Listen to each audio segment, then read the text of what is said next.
Kabanata 381. Bagamat mukhang ganap na nakatayo si Jared sa harap ng nakakatakot na tigre, nagawa na niya, na-activate ang focus technique sa kanyang core. Sa sandaling iyon, nagkaroon ng napakatapang na ideya si Jared. Ang focus technique ay may kakayahang sumipsip ng martial energy ng ibang tao sa sarili kong katawan. Habang hindi ko kaya, maglibot-libot sa pangangaso ng mga tao para makuha ang kanilang martial energy para sa pagsasanay. Ano? Tungkol sa martial energy na inilabas at na-materialize tulad nitong tigre dito. Dahil doon, inabot ni Jared ang dalawang kamay at hinawakan ang ulo ng tigre. Pagkatapos ay sinimulan niyang i-channel ang focus technique para sumipsip ng martial energy. Habang nag-iingat na huwag gumamit ng anumang puwersa o ang tigre ay agad na mawala. Ang sahig sa ilalim ng kanyang mga paa ay nagsimulang pumutok dahil sa impact. At ang kanyang mga tuhod ay nagsimulang yumuko mula sa napakalaking puwersa ng pag-atake. Alam kong napakabata pa ni Jared para labanan si Zachariah. Isang himala na nakaligtas pa siya ng ganito katagal sa arena kasama niya. Maririnig ang bulungan ng mga tao sa di kalayuan. Napahawak si Josephine sa laylayan ng suot niyang sando gamit ang pawisan niyang mga palad. Ginoo, mawawala ang pagkakataon. Ililigtas ko siya. Bangulong si Phoenix sa nagngangalit ng ngipin habang siya tumalon sa kanyang mga paa. Hindi lang siya uupo at panoorin si Jared na pinatay. Kahit na ang pagligtas sa kanya ay maglalagay sa kanyang buhay sa panganib. Hinawakan siya ni Tommy sa braso at sinabing, dahil sa kasalukuyang kalagayan ng iyong katawan, hindi ka na tumulong kahit singilin ka dyan. Maghintay na lang tayo ng konti. I believe Mr. Chance will not go down that madali. Sa kabila ng sinabi nito sa kanya, si Tommy ay nakakaramdam din ng hindi kapani-paniwalang pagkabalisa noong panahong iyon. Kinasusuklaman niya ang sarili niya. Pagiging mahina at walang silbi sa ganoong sitwasyon. Dahil sa kanyang katayuan bilang hari sa ilalim ng lupa sa Horrington. Nasa kamay ni Tommy ang lahat. Dahil dito, hindi siya nag-abala sa pagsasanay sa lahat. Gayunpaman, dahil nasaksihan niya ang mga labanan sa arena kanina, nagsimulang magsisi si Tommy na hindi siya pumasok. Effort noon. Sa halip na sundan ng mas maraming welga, si Zachariah ay nakatayo lang roon at pinanood si Jared na nagpupumiglas. Upang ipagtanggol laban sa kanyang pag-atake. Sisiguraduhin kong dahan-dahan kang mamamatay sa takot at takot. Malamig na sabi ni Zachariah. Hindi siya pinansin ni Jared at ipinagpatuloy ang pag-channel ng focus technique para maabsorb ang martial energy sa paligid niya. Dahil ito ang kanyang unang pagkakataon na subukan ang isang gawa, nahihirapan siyang masanay dito. Gayunpaman, nararamdaman niya ang enerhiya sa paligid na hinihigop sa kanyang katawan. Ang kailangan lang niyang gawin ay proseso ito sa kanyang core. At magagamit niya ito para sa kanyang sarili. Sa paglipas ng panahon, ang tigre na gawa sa martial energy ay nagsimulang kumupas at kalaunan ay nawala sa harap nila. Napakamata. Ang magkabilang paa ni Jared ay nakatanim ng malalim sa lupa nang ituwid niya ang paa niya. Pabalik. Napahanga ako na nakaligtas ka sa pag-atakeng iyon. Gulat na bulalas ni Zachariah nang makita niya na si Jared ay ganap na maayos. Nakahiga pa rin ang bangkay ng anak mo doon. Mas mabuting ibigay mo sa akin ang lahat ng mayroon ka kung gusto mo siyang ipaghiganti. Dahil ito ay hindi nararapat para sa kanya upang ibuhos Zachariah ang kanyang lakas ng militar sa harap ng lahat. Nagpasya si Jared na pukawin siya sa halip na ilabas ang lahat ng ito sa kanyang mga pag-atake. Sa ganoong paraan, maabsorb niya ang martial energy ni Zachariah nang hindi mukhang kontrabida. Totoo nga. Ang mga panunuya ni Jared ay gumawa ng kababalaghan at naging sanhi ng pagsabog ni Zachariah sa galit. Bastos ka, tanga, sigaw niya habang tumatalon sa ere. Ang nakapalibot na martial energy ay naging hugis ng matutulis na talon bago sila umulan. Jared mula sa itaas. Hindi lamang hindi nakaiwas si Jared sa papasok na pag-atake. Ngunit lumipat pa siya patungo sa mga blades ng martial energy. Sa sorpresa ng lahat, Ang martial energy blades ay nawala sa kawalan pagkatapos makipag-ugnayan sa katawan ni Jared. Ano ang? Nanlaki ang mga mata ni Zachariah sa gulat. Pati ang mga tao ay natulala sa nakitang nasa harapan nila. Iyon ang unang pagkakataon na nakasaksi sila. Anumang bagay na tulad nito. Nakakabaliw ang mga martial energy attack mula sa isang internal energy grandmaster. Makapangyarihan. Paanong nawala na lang sila ng walang bakas matapos tamaan ang katawan niya? Sa tingin mo ba ginamit ni Jared ang golden armor? May nagtanong. Ang lahat ay lumingon sa mga lalaki mula sa Iron Gate Academy dahil sila lang ang nasa loob. Summerbank na may kakayahang gumamit ng golden armor. Nang mapansin ang kanilang reaksyon. Ang pinuno ng Iron Gate Academy, si Master Iron, ay awkward na kumaway sa mga tao at paliwanag. Hoy, huwag mo akong tignan ng ganyan. Ang golden armor ay hindi sapat upang mapaglabanan ang isang pag-atake mula sa isang Grandmaster ng internal energy. 2 araw lang ang nakalipas. Buong tapang kong hinanap si Jared para sa paghihiganti. Ngayong nasaksihan ko ang kanyang lakas. Sa laban na ito, napagtanto ko na hindi ako karapat-dapat na isipin na hamanin siya. Mayroon ka pa bang mga pakulo? Halika, hinihintay kita. Tinuya ni Jared si Zachariah, na may malamig na pagngisi. Matagal at mariing tinitigan ni Zachariah si Jared. Ngunit hindi siya nagmamadaling umatake sa pagkakataong ito. Sa sandaling iyon, sa wakas ay tumangala kay Jared ang lalaking nakasuot ng sombrero na nakatayo sa gitna ng mga tauhan ng pamilya Jantz. Nang maramdaman ang kanyang titig, lumingon din si Jared sa kanyang direksyon. Nakakuha ng malinaw na pagtingin sa lalaki. Mukha. Nakita ni Jared na siya ay talagang matanda na. Pagkatapos ay nagpasya siyang huwag pansinin ang matanda at ibinalik ang tingin kay Zachariah habang nagpapatuloy siya. Hindi mo ba gustong ipaghiganti ang anak mo at ang pamilya ng anak mo? Halika na. Nakatayo ako dito. Sa kabila ng mga pang-asar ni Jared. Si Zacharias ay nakatayo lang roon at nakatitig sa kanya na nakakunot ang noo. Mukha.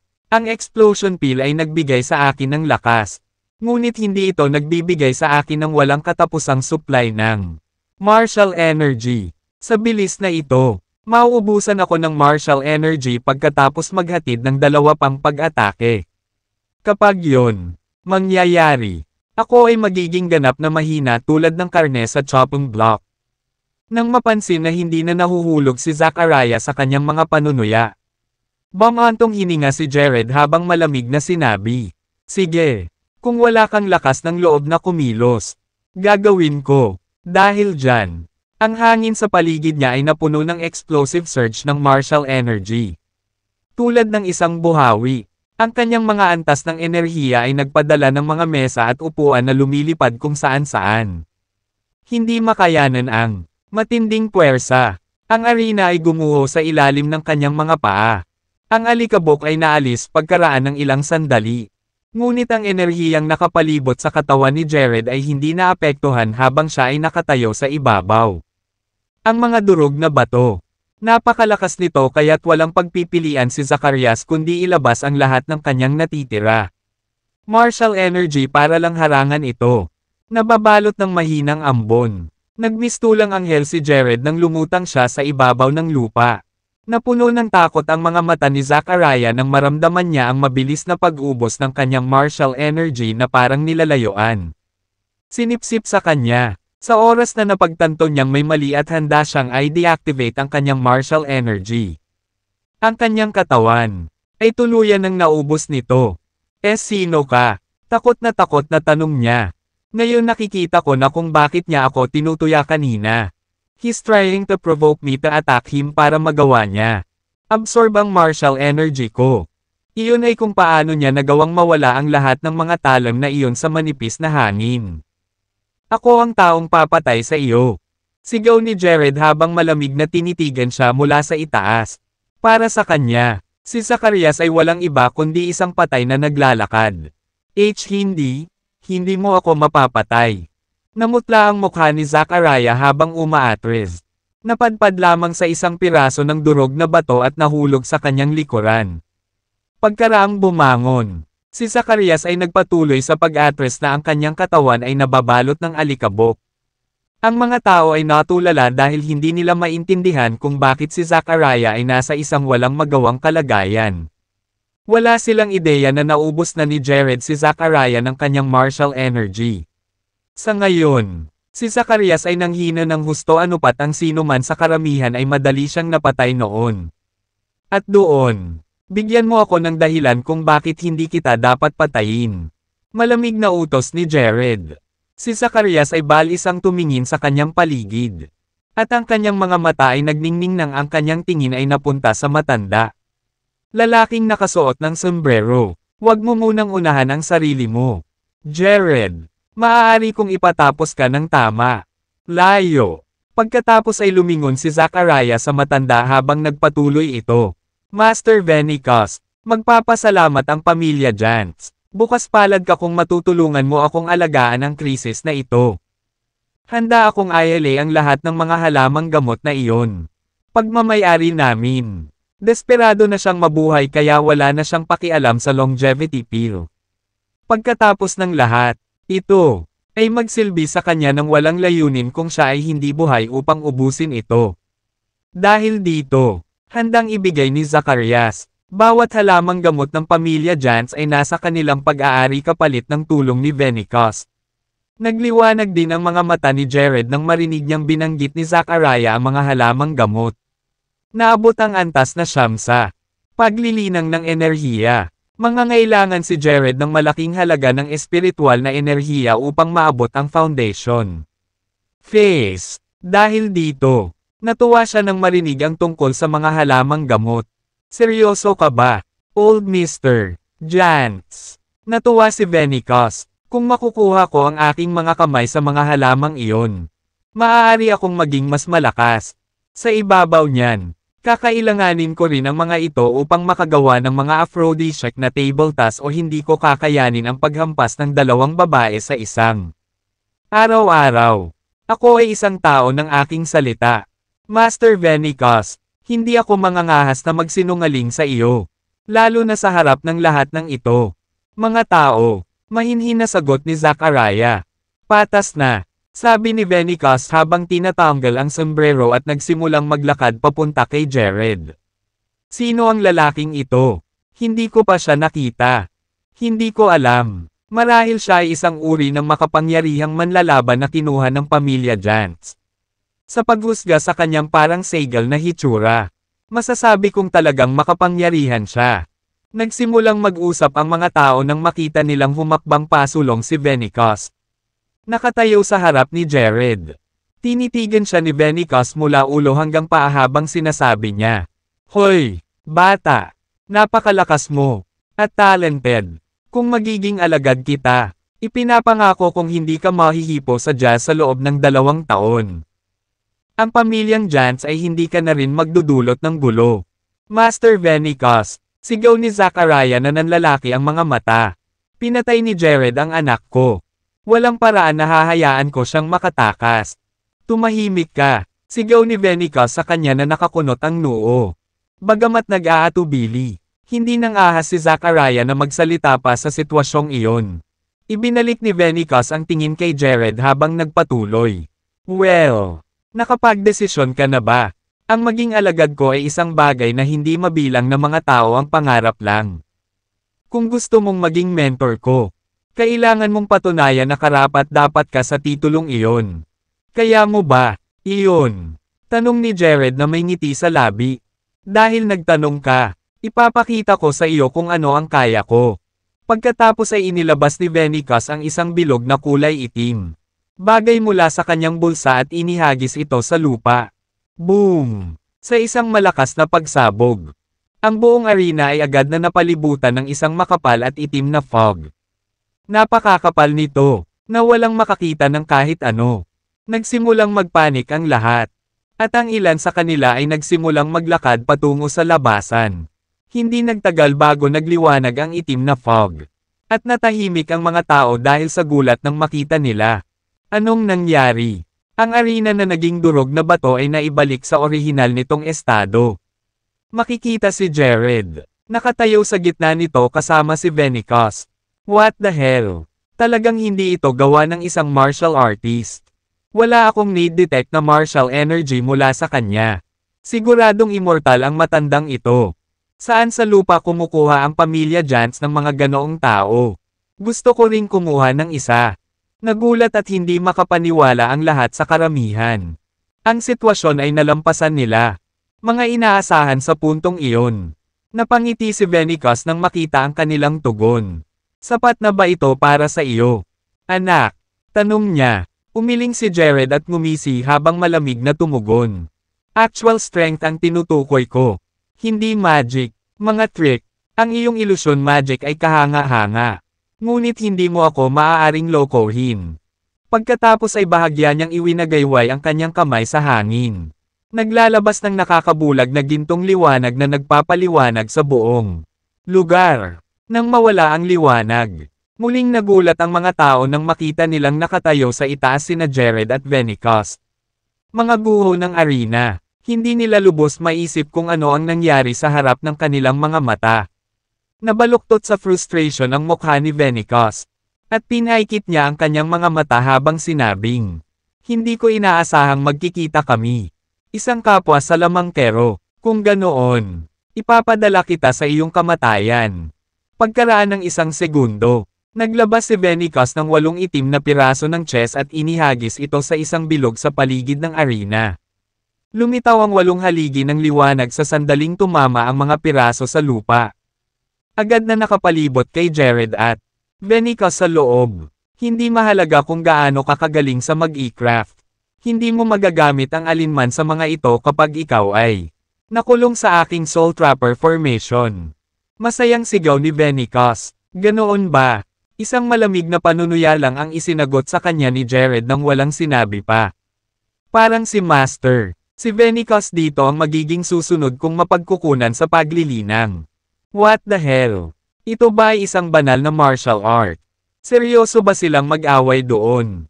Ito ay talagang banal na martial art. Siguradong immortal ang matandang iyon. Hindi. Sa tingin ko isa siyang mage. Ito ay mga pamamaraan lamang ng mag-e-craft na nakikita natin. Balita ko marami ng mga salamangkero sa Timog Kanlurang Estado. Ang ilan sa kanila ay nagpapanatili pa nga ng mga espiritu o multo bilang mga alagang hayop. Isang tao, ipinaliwanag sa mga walang alam. Sa loob ng Soul Trapper formation, ginawa ni Venicus si Jared na isang huling alok. Huling pagkakataon. Anak, maging akin. Alagad. At magkakaroon ka ng magandang kinabukasan. Ako ang nagbibigay sa iyo ng huling pagkakataon dito. Mas mabuting isuko mo ang mga mahiwagang bagay na mayroon ka kung ikaw. Gusto kong iligtas ko ang iyong buhay. Ganti ni Jared. Nararamdaman niya ang malakas na espiritual na enerhiya na nagmumula sa dibdib ni Venicus. Hinawakan ni Venicus ang kanyang damit at binaril si Jared ng maingat na titig. Don't you dare touch my magical items. Papatayin kita kapag sinubukan mo pa. Nakatago sa kanyang damit ang 1,000 taon na ginseng na regalo sa kanya ng pamilya Jans. Dinala niya ito sa kanya dahil ito ay talagang isang napakamahalagang mahiwagang bagay. Tama na ang usapan. Gawin natin ito. Medyo naiinip na si Jared sa puntong iyon. Sige sa akin. Sa isang malakas na sigaw. Nawala si Venicus sa mga anino sa loob ng kanyang Soul Trapper formation. Pangalawa, lumitaw siya sa likod mismo ni Jared at naghatid ng hampas ng palad sa kanyang likod. Pasimpleng nanunuya si Jared habang tumalikod para hawakan si Venicus sa palso. Agad na naneutralize ang kanyang atake.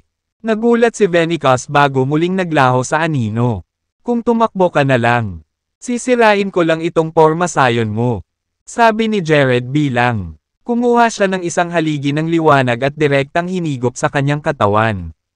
Pagkatapos ay inulit niya ang parehong hakbang sa natitirang mga haligi ng liwanag at dinurog ang mga piraso ng chess sa lupa. Nabunyag agad ang posisyon ni Venicus. At natakot siya kay Jared.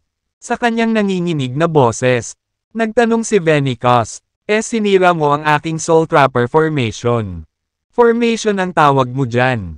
Sa totoo lang, kung ito lang ang mayroon ka, Maaari mong kalimutan ang tungkol sa pagkuha sa akin bilang ang iyong alagad. Naiinis na binalik ni Jared sa kanya.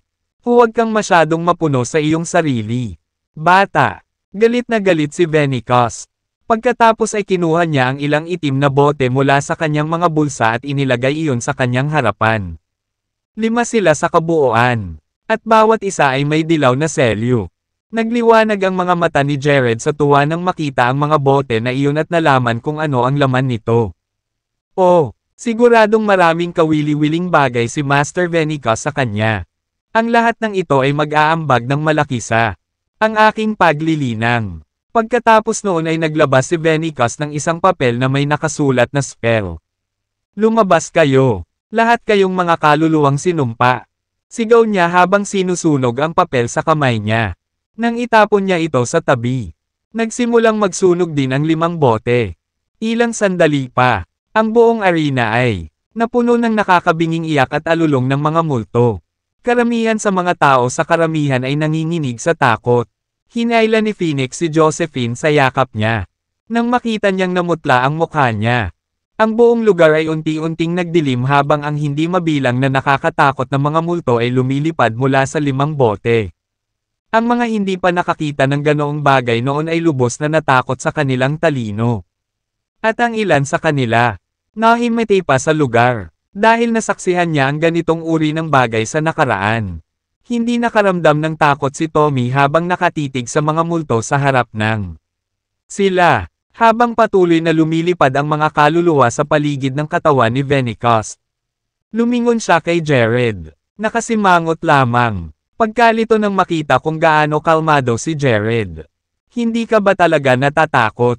Ito ay mga multo lamang. Ano ang dapat ikatakot? Halika, tamaan mo ako ng iyong pinakamahusay na shot. Jared, sagot ng malamig na tawa. Ang mga multong iyon ay magiging isang mahalagang mapagkukunan para sa kanyang paglilinang. Kaya talagang inaasahan niya iyon. Si Venicus ay sasampalin ng mas maaga. With the way things were, Venicus had no choice but to clench his teeth and go all out. Atake. Sa kanyang utos, ang mga multo ay sumugod kay Jared nang nakalabas ang kanilang mga kuko. Nahandang punitin siya, may malabong ngiti sa kanyang mukha. Naghintay si Jared hanggang sa makalapit sa kanya ang mga multo bago ibinuka ang kanyang bibig upang sipsipin sila, nahuli ng tuluyan. Karamihan sa mga multo ay sinipsip sa kanyang tiyan. Ang mga natitira, gumawa ng desperadong pagtatangka na tumakas. Ngunit hindi hahayaan ni Jared na makaalis ang mga mahahalagang mapagkukunan. Sa isang mabilis na galaw, naabutan niya ang mga tumatakas na multo at nilamon silang lahat. Nabaluktot ang ekspresyon ni Venicus sa pagkabigla at hindi makapaniwala habang pinagmamasdan ang pagpapawalang bisa ng kanyang trompeta. Sa Crescent Sect, ang mga salamangkero ay pinapayagan lamang na panatilihin ang mga espiritu bilang mga alagang hayop. Dahil dito, mahusay ang pinagdaanan ni Venicus. Masakit para palihim na panatilihing alagang hayop ang mga aswang na iyon. Ang ilan sa mga tao sa pulutong ay labis na naiinis nang makitang kinakain ni Jared ang mga kaluluwa kung kaya't inihagis nila. Up on the spot, nakaramdam si Josephine ng nakakasakit na sensasyon na dumaloy sa kanya at nauwi rin sa pagsusuka. Siya ay malamang nahihirapang halikan si Jared pagkatapos niyang panoorin na ubusin lahat ng mga aswang na iyon ng ganyan. Tumakbo! Sigaw ni Venicus habang tumatalon paatras at nagsimulang tumakbo papunta sa pinto. Siyempre, hindi niya pinapaalalahanan ang mga miyembro ng pamilya Jantz na maubusan ng kabaitan. Sa halip, si Venicus ay umaasang susundan sila ni Jared para makatakas siya. Sa kanyang pagtataka, hindi pinansin ni Jared ang mga miyembro ng pamilyang Jantz at sa halip ay hinabol siya. Nang makitang napilitang umatras si Venicus, agad na sinubukan ni Zachariah na tumakas kasama ang kanyang pamilya. Mga miyembro, sa sobrang takot ay hindi na sila nag-abalang dalhin pa ang bangkay ni Wilbur. Tatakas na sana ang pamilya Jantz nang makita nilang dinala ni Locke ang kanyang mga tauhan at nakapaligid sa kanila.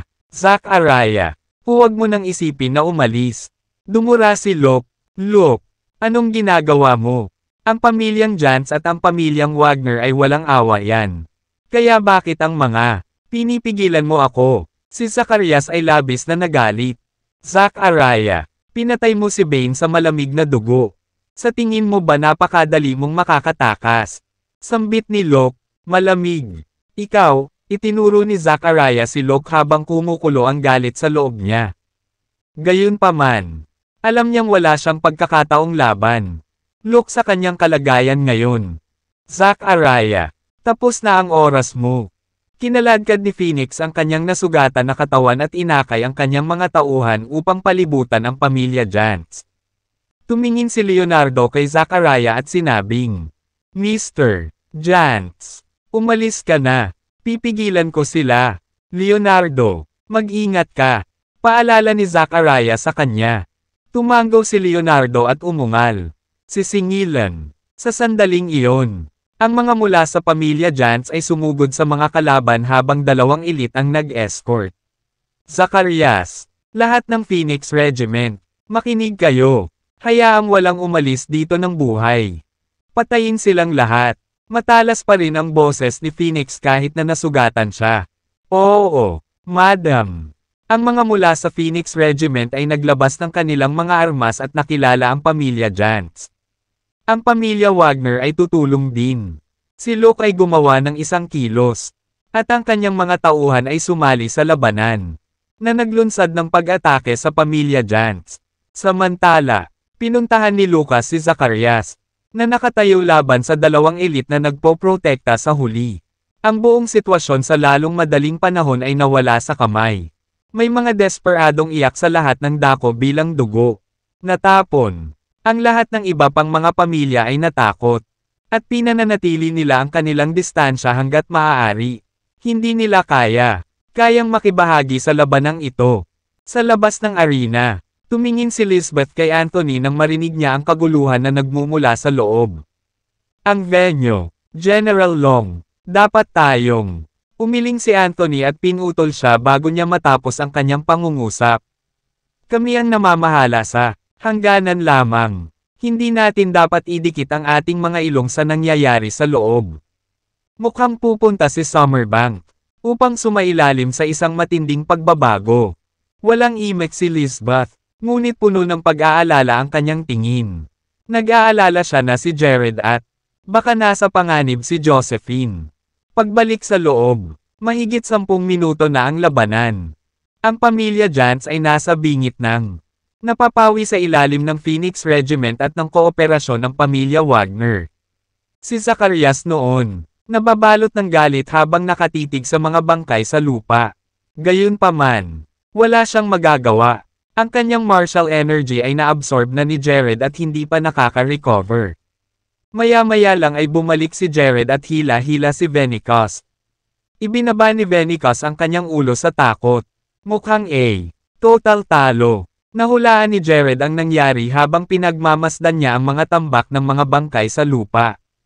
Hinagis niya si Venicus, mismo sa paanan ni Zacarias.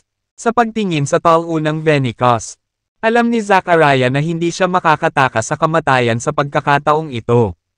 Pagkatapos, lahat, kahit ang kanyang pinakamalaking ace card ay nabawasan sa isang kalunos-lunos na estado. Iniisip mo pa bang tumakas? Tinitigan ni Jared si Venicus na mukhang dekadente. Hindi na ako tatakbo. Mangyaring iligtas ang aking buhay. At handa akong sundin ang utos mo mula ngayon. Ibibigay ko rin sa iyo itong 1,000 taong gulang na ginseng. Umiling agad si Venicus. Ano sa tingin mo ay karapat-dapat kang maging tagasunod ko? Ngumisi si Jared habang nakatingin ng walang pakialam. Ang matandang lalaki, likas na mahuhulog sa kamay ko ang 1,000 taong gulang na ginseng pagkatapos kitang patayin. Kaya bakit, dapat ba kitang hayaang mabuhay?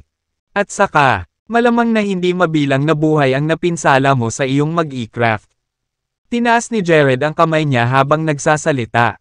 Handang hampasin si Venicus. Hindi mo ako mapapatay. Parte ako ng Crescent Sect. Kung papatayin mo ako, hahabulin ka ni Mr. Quillan. Natatakot na tiningnan ni Venicus si Jared. Sinusubukan mo bang takutin ako? Nagsalubong ang kilay ni Jared. Pinakaayaw ko kapag sinusubukan ng mga tao. Takutin mo ako. Hindi binigyan ni Jared ng pagkakataon si Venegas na magsabi ng kahit ano. Paimpol niyang hinampas ang huli. Na ikinamatay niya, kaagad. Matapos gawin ang gawa, yumuko si Jared at kinuha ang 1,000 taong gulang na ginseng sa dibdib ni Venegas. Napangiti ang labi niya. Itinago niya ang ginseng at inilipat ang tingin kay Zachariah. Napansin ni Zachariah ang pagtitig ni Jared sa kanya. At agad itong napaluhod. Siya ang pinuno ng pamilyang Giants ng Summerbank at isa sa 4 na direktor ng Warriors Alliance. Gayunpaman, mapagpakumbaba siyang nakayuko sa harap ng isang binata sa edad na 20s. Ang mga tao ay nakatingin kay Zachariah na may pagtataka. Mas gugustuhin ng isang martial artist ang mamatay kaysa makakuha. Napahiya. Gayunpaman, ang lalaking nauna sa kanila ay handang magpakumbaba para lamang mabuhay. Gayunpaman, walang pakialam si Zacarias kung ano ang iniisip ng mundo sa kanya. Para sa kanya, ang pananatiling buhay ay higit pa mahalaga kaysa sa kanyang reputasyon. Walang silbi ang panatilihin ang magandang reputasyon kung patay na ako. Ginoo, pagkakataon, mangyaring iligtas ang aking buhay. Handa akong ialay sa iyo ang lahat ng mga halamang gamot ng pamilya Giants. Marami, sa kanila ay mahigit 100 taong gulang na. Nagmamakaawa si Zacarias kay Jared. Ako ang lalaking pumatay sa iyong anak at anak. Kung pakakawalan kita ngayon, susubukan mo bang ipaghiganti dapat sila? May pagkakataon. Isang malamig na ngiti ang ipinakita ni Jared. Hindi. Ayoko. Ang aking anak na lalaki at anak na babae ang nakasakit sa iyo noong una. Deserve nila ito. Kung maglakas loob ako, para maghayganti sa iyo, karapat-dapat din akong mamatay. Si Zacarias ay handang sumumpa. Desperado siyang gawin ang lahat para mapanatili ang kanyang buhay. Napatingin si Jared kay Zachariah ng may pag-aalinlangan. Bakit ako magtitiwala sa taong walang pakialam sa kanyang mga anak? Kung ako, bitawan mo siya ngayon baka atakihin niya ako ng patago bukas. Ginoo, chance. Hindi mo siya kayang bitawan. Tuso siyang tao. Tiyak na babalik siya para maghayganti. Agad namang pinayuhan ni Phoenix si Jared. Huwag kang mag-alala. Alam ko na kung ano ang dapat kong gawin. Ngumiti si Jared at sinulyapan si Zachariah. Kung mayroon ka, tinalo mo ako. Nailigtas mo ba ang buhay ko? Sandaling natigilan si Zachariah habang takot na nakatitig kay Jared. Nang magsasabi na siya, something. Tinaas ni Jared ang kamay niya. Sandali lang. Ang pangalawa bago kumilos si Jared. Sumugod si Anthony at pinigilan siya. Kasunod niya si Lisbeth. Nang makita niyang maayos na sina Jared at Josephine at ang lugar ay nagkalat sa mga bangkay ng miyembro ng pamilya Giants. Nakaramdam siya ng ginhawa sa kanyang puso. General Long, bakit mo ako pinigilan? Tinitigan ni Jared si Anthony na may pagtataka. Jared, kung papatayin mo si Zacarias, hahabulin ka ng kanyang kapatid. Kapag nangyari iyon, ang buong Warriors, mapapahamak ang alyansa. Matigas na wika ni Anthony. Kanyang kapatid. Nagsalubong ang kilay ni Jared. Hindi niya maintindihan kung ano ang ipinahihiwatig ni Anthony o kung sino. Kapatid ni Zacarias noon. Sa kabilang banda, gulat na gulat si Locke nang marinig iyon. Di ba patay na si Derek? Paano pa kaya siya? Buhay. Buhay na buhay si Derek. Siya ang instructor ng Jadeboro ngayon. At makapangyarihan siya. Umiling si Anthony. Natigilan ang lahat sa lugar na tila kilala nila kung sino si Derek. Tanging si Jared at ang kanyang mga kampon. Hindi maaaring balutin ang kanilang mga ulo sa paligid nito. Hahaha, hindi mo ako mapapatay. Kung gagawin mo, papatayin ng kapatid ko ang lahat ng pamilya mo. Biglang tumalon si Zachariah na nakaluhod at nagpakawala ng malakas na tawa. Zachariah, huwag kang mauna. Ikaw ang nagpalaya sa iyong kapatid para maging ang pinuno ng pamilya Giants. Nagpadala ka pa ng mga tauhan mo para patayin siya. Kahit na buhay pa siya. Hindi ko akalain. Ipaghihiganti ka. I bet gusto ka pa niyang patayin. Ngumuso si Locke. Siguro tama ka. At baka gusto niya akong patayin. Pero hindi siya papayag na gawin iyon ng iba. Kung ikaw, patayin mo ako. At ang pamilya Jans ay mapahamak. Tiyak na pagbayaran niya kayong lahat. Si Zacarias ay napuno ng kay-abangan. Sa totoo lang, ngayon lang niya nalaman na buhay pa rin ang kanyang kapatid. Dahil ang huli ay naging ang instructor ng Jade Borough. Ibig sabihin malakas siya. Naisip ni Zachariah na hindi matatakot ang kanyang kapatid. Ang mga taong ito mula sa Summerbank. Masyado kang nagsasalita. Ngumuso si Jared habang nakatitig kay Zachariah. Sa isang hampas lang ng palad niya. Tinapos niya si Zachariah. Ang huli ay bumagsak sa lupa at huminto sa paghinga. Ang karamihan ay nahulog sa patay na katahimikan nang makita ang eksenang iyon. Habang ang puso ni Anthony ay napuno ng halo-halong damdamin. Ang pagkamatay ni Zacarias ay nangangahulugan ng katapusan ng pamilya Jans. Kung maghayganti si Derek, meron pagdanak ng dugo sa Summerbank. Pagkatapos ng lahat, ang instructor ng Jade Borough ay nagkaroon ng suporta ng maraming kilalang pamilya sa Jade Borough. Maraming pamilya ang gustong imbitahan si Derek bilang bisita. Alam ni Anthony ang tungkol dito dahil ang kanyang kaibigan. Nilapitan siya ni Jade Borough matapos malaman na galing si Derek sa Summerbank sa Jazza. Ang kaibigan, itinuring na si Anthony, na nagmula sa parehong bayan ni Derek, ay maaaring magkaroon ng ilan. Umindayog sa huli. Iyon ay kung paano nalaman ni Anthony na buhay pa si Derek at nagawa niyang mabuti ang kanyang sarili sa Jade Borough. Lumapit si Locke kay Jared. Ginoo, pagkakataon. Labis akong humanga sa iyong lakas. Kaya naman, gusto ko, inirerekomenda ka na maging pinuno ng Warriors Alliance. Kung talagang inaatake ni Derek si Summerbank. Ako, siguradong makakalaban namin sa ilalim ng iyong pamumuno. Oo, samasang-ayon kami na maging pinuno namin si Mr. Chance. Naniniwala akong walang tot-utol dyan. Tumango ang lahat sa kanilang kasunduan. Nasaksihan nilang lahat ng kanilang mga mata ang lakas ni Jared. Alam nila na may tulad na isang malakas na piling tao bilang kanilang pinuno. Ang reputasyon ng Warriors Alliance ay kakalat sa buong Summerbank at higit pa.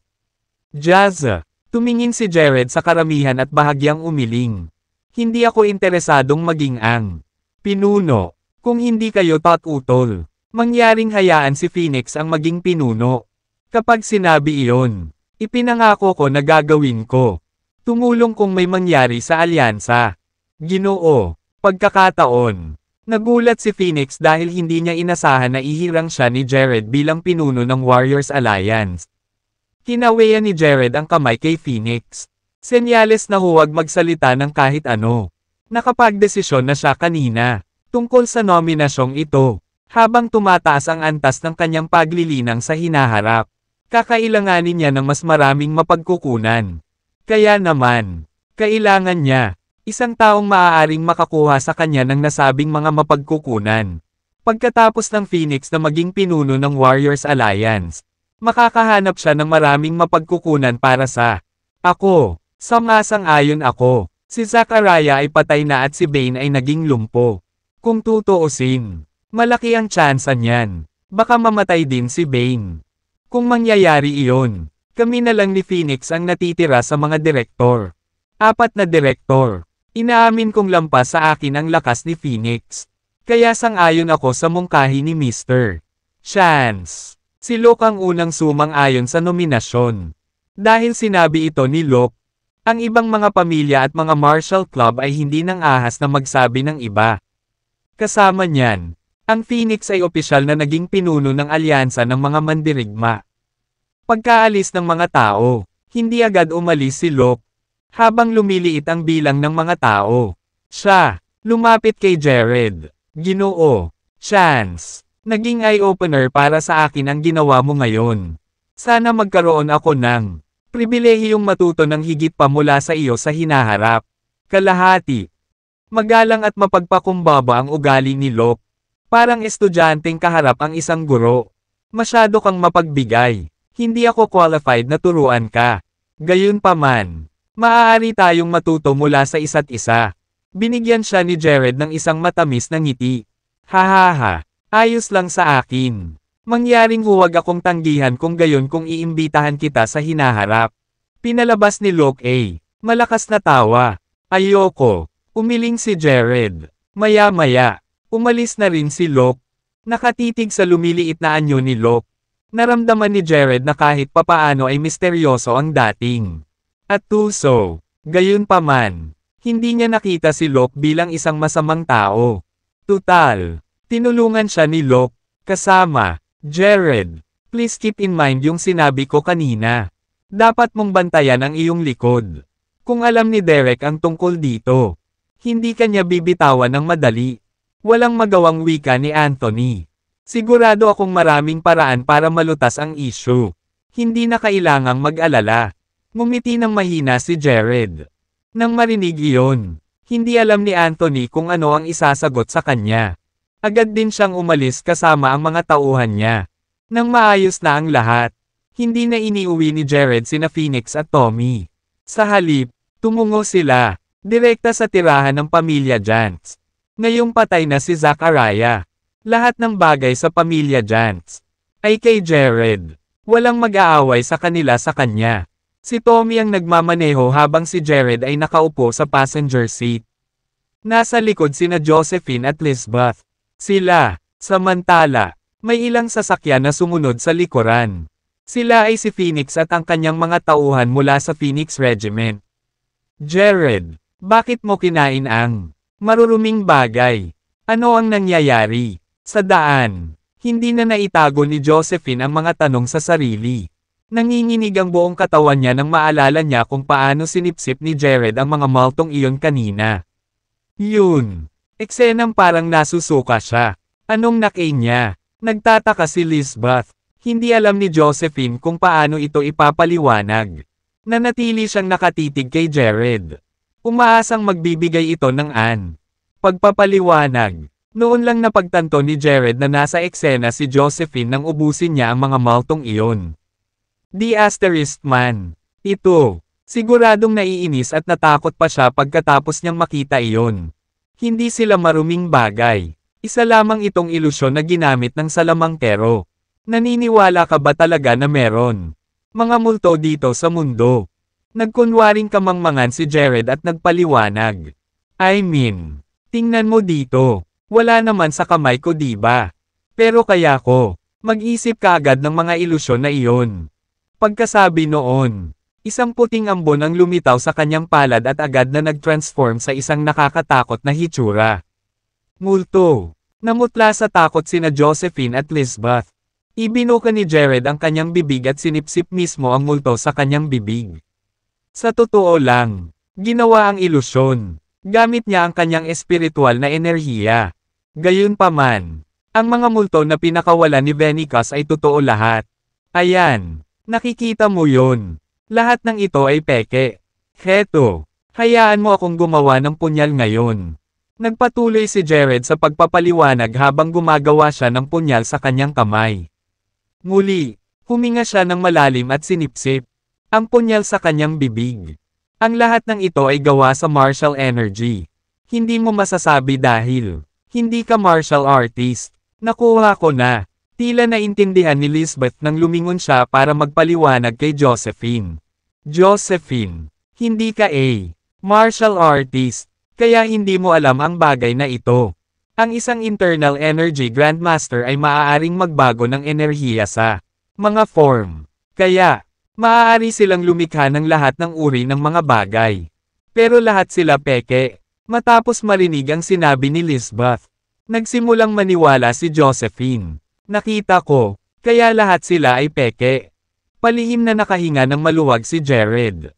Buti na lang nabili niya. O kung hindi, hindi ko alam kung paano ipaliwanag. Ito, mukhang kailangan kong maging mas maingat sa hinaharap. Hindi ko hahayaang makita niya ang mga ganoong bagay. Lihim na napangiti si Tommy na nagmamaneho. Kung hindi siya pinaniwalaan ni Jared. Natatakot ako kay Josephine.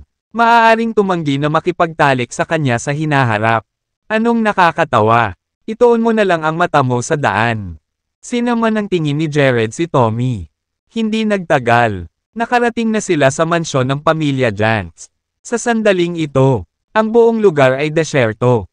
Ito, Tila ang natitirang mga miyembro ng pamilya Jantz ay tumakas matapos malaman ang tungkol sa pagkamatay ni Zachariah. Pagbaba ng sasakyan, pinagmasdan ni Phoenix ang mansyon ng pamilya Jantz. Lumingon siya kay Jared. Ginoo, pagkakataon, hindi ka pa rin nakakahanap ng matutuluyan sa Summerbank. Tama ba? Mukhang maganda ang lugar na ito. Tumango si Jared at tinanggap ang mungkahi.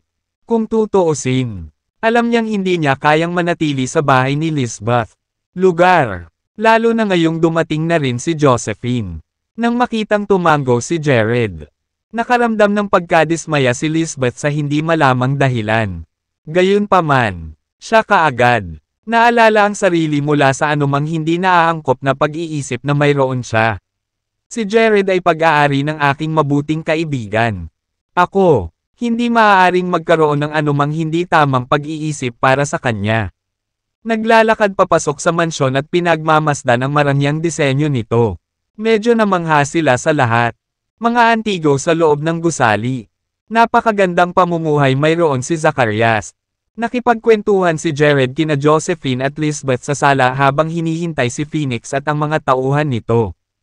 I-scan ang buong lugar.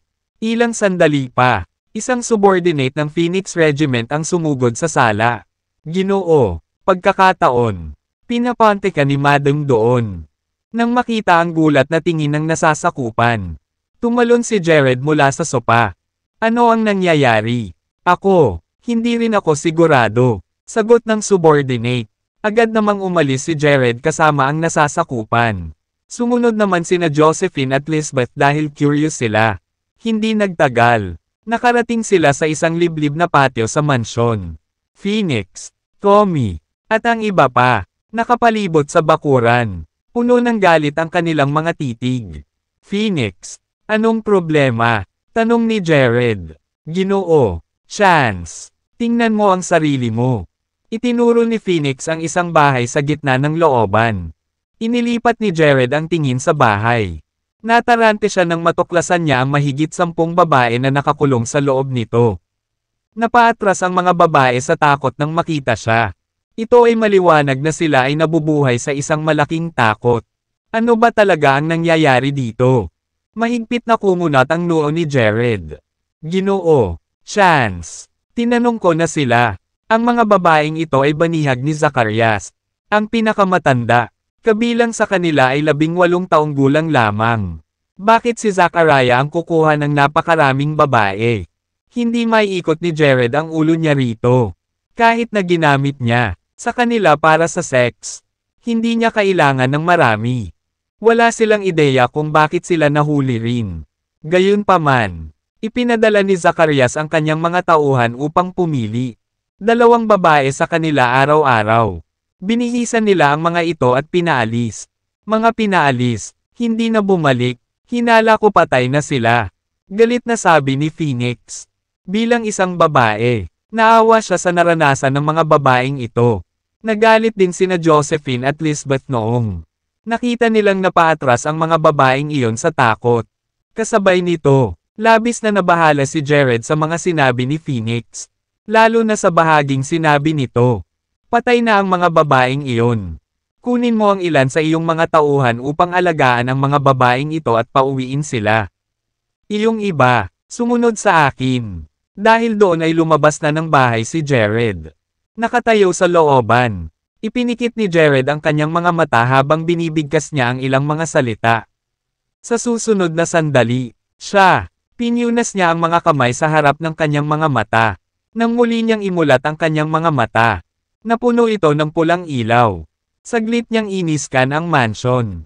Maya-maya'y tumigil ang kanyang tingin sa isang lugar na hindi kalayuan sa loob. Timog kanluran. Sa kanyang mga mata, nakita niya ang itim na usok na lumalabas mula sa lugar na iyon bago naging madilim na ulap. Ang langit, ang mga ulap na iyon ay hindi kumupas ng mahabang panahon. Bakit may napakabigat na hinaing sa hangin? Nagdilim ang ekspresyon ni Jared habang binawi ang tingin. Sa isang kisap mata, tumakbo siya sa direksyong iyon. Nang makita ito, sumunod kaagad si Phoenix at ang iba pa. Pagkatapos niya, matapos tumakbo ng ilang milya, huminto si Jared sa isang kapirasong lupa. May bagong binagong lupa. Kahit saan. Sinuri ni Jared ang lupain at natuklasan ang isang hikaw sa loob ng lupa. Makalipas ang ilang segundo, nakita niya pa, isa pang hikaw. Ang kanyang ekspresyon ay umasim ng may masamang pakiramdam sa kanyang puso.